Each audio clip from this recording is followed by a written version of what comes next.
minds, sorting through the media bias, exposing the propaganda, and challenging you to use your brain.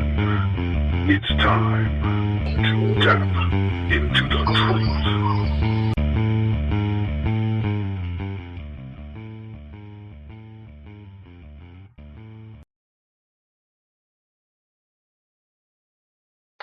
Yes, indeed, ladies and gentlemen, it is indeed time to tap into the truth. With you, as always, this is your host, Tim Tapp, coming to you live from historic Roane County, Tennessee. Tonight, we're going to talk about Rand Paul and his dramatic filibuster grandstanding during prime time. I've intentionally waited a few days to talk about this because I wanted the dust to settle. I wanted to let my own emotions kind of settle down. And it had a lot to do with the fact that, like a lot of other conservatives, I really did get fired up just on the prospect of seeing somebody actually stand up and take the time to do an old-fashioned, old-school, honest-to-goodness filibuster, where he stood up and he talked and he talked and he tried to make the points and he tried to get the attention and he tried to grind the process to a halt. I even went so far as to tweet out, could this be the turning point? The beginning of bringing both common sense and constitutional limits to our government? I dare to dream. Now, maybe there is the possibility that it was a turning point. Possibly enough people paid attention and enough new people were brought to the issue, folks who had pretty much been ignoring it to this point, that some good could come of it. I don't know. What I do know is that after having a few days to sit back and think about it and let my own emotion back off, I've come to realize that really not much was accomplished. And to see the way a lot of folks are still doing the I stand with Rand bit throughout the conservative circles, it concerns me because it seems like we're circling the wagons around a individual who's basically kind of throw his hat in the ring for 2016. I don't know if that's really what he's doing at this point. I've heard it suggested that maybe that's all there is to it. I hope not, although you have to start building your resume at some point. I think for a lot of people, Chris Christie is still the odds-on favorite for the Republican nomination, not just because of his in-your-face able to stand up, make the points, and be firm about what he has to do, but also because he seems to know what the limitations are if you want to be able to actually work with people on the other side of the aisle. Regardless of whether or not that transpires, we're still a long way off from 2016. A lot of things are going to happen between now and then. I'm certainly no psychic, and I can't tell you what the field's going to look like. It certainly looks like people are wanting Rand Paul to pick up some of the libertarian mantle that his father had brought for so long, with a little less harshness on those extremist libertarian views, a little more centrist. And he might be able to do that, but he's got a long way to go before he's going to be able to really be a force in the presidential campaign. Unfortunately, it just felt to me like this wasn't much more than political grandstanding. To kind of go along and make the point, a lot of what we saw transpire has been interpreted a lot of different ways. Stephen Bucci, one of the writers for the Morning Bell, which is the blog for the Heritage Foundation, conservative think tank, which I happen to be a member of, and very proudly so. I do like the work in general that the Heritage Foundation does. He reported the day after, very much like this. Bottom line is, he said that Senator Rand Paul, on the Senate floor just before noon, with the help of several conservative senators, continued to filibuster until after midnight. In an unexpected twist during Brennan's confirmation fight, these senators have raised uncomfortable issues for the Obama administration, despite failing to head off the earlier confirmations of weak national security nominees like Chuck Hagel and John Kerry. Conservatives are digging in on Brennan. Once again, we have marginally suited nominee with questionable policy choices and questionable actions in his past. Brennan is being savaged for being the originator of and prime mover behind the overuse of drones, and for ignoring the ideological basis, the radical Islam, of the terrorists that the U.S. now face. While the general concept of the use of drones to attack our enemies is well established, the recent comments by Attorney General and there was an existing authority to use armed drones domestically against Americans has brought the issue to new scrutiny. As Heritage has stated before, use of armed drones inside the U.S. would be foolish and wrong. The administration's assertion is a dangerous overreach.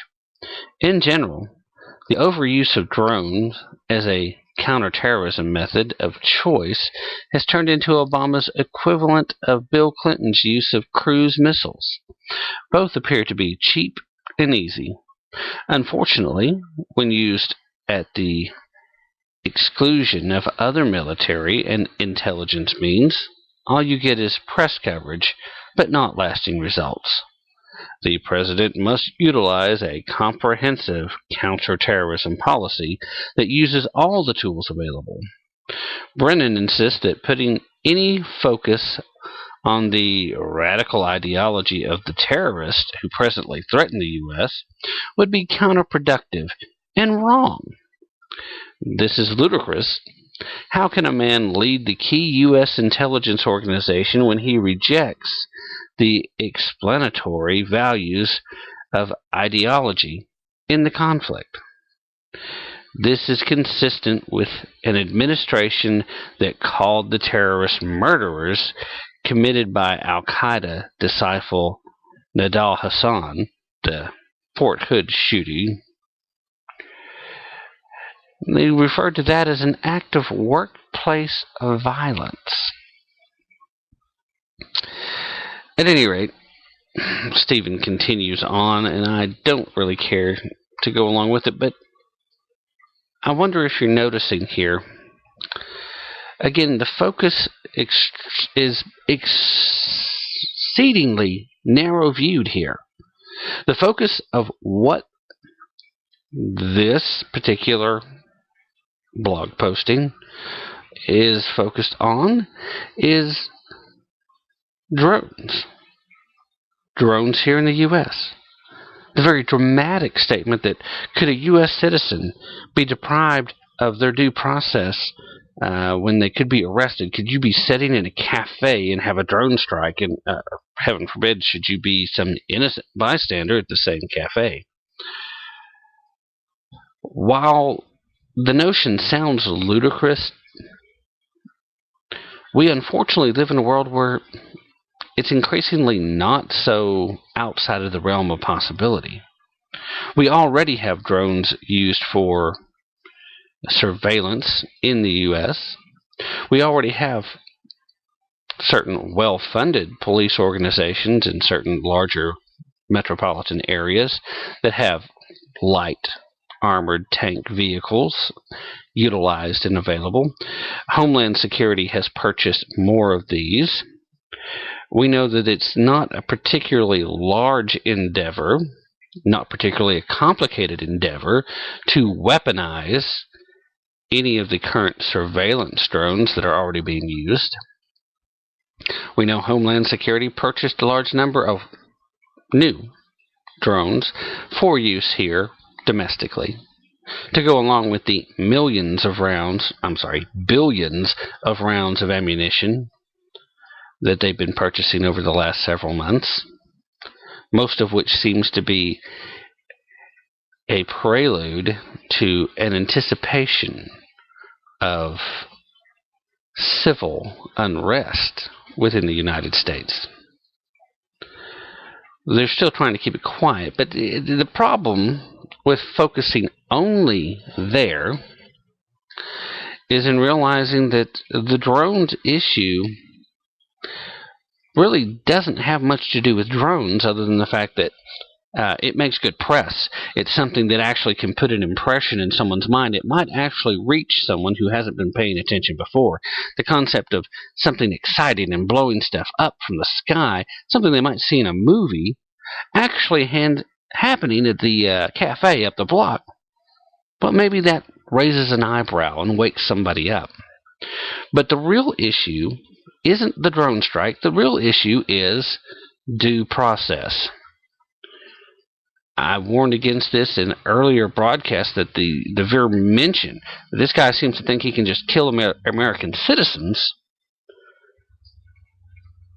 just because he or some other high-ranking government official, which means it doesn't even have to be the president signing off on this. The idea that they consider it for a minute and decide, okay, you're a threat, so now they can blow you up. The fact that they talk about it for a few minutes amongst themselves, that constitutes due process. They're wanting the courts to sign off on saying that due process just constitutes somebody in the White House or someone working for the White House saying this guy is a threat. Now, I was concerned about that, but in truth, we've had this problem for a lot longer. This problem actually started under George W. Has anybody heard of rendition? People just get snatched, and American citizens are among them, and they just disappear.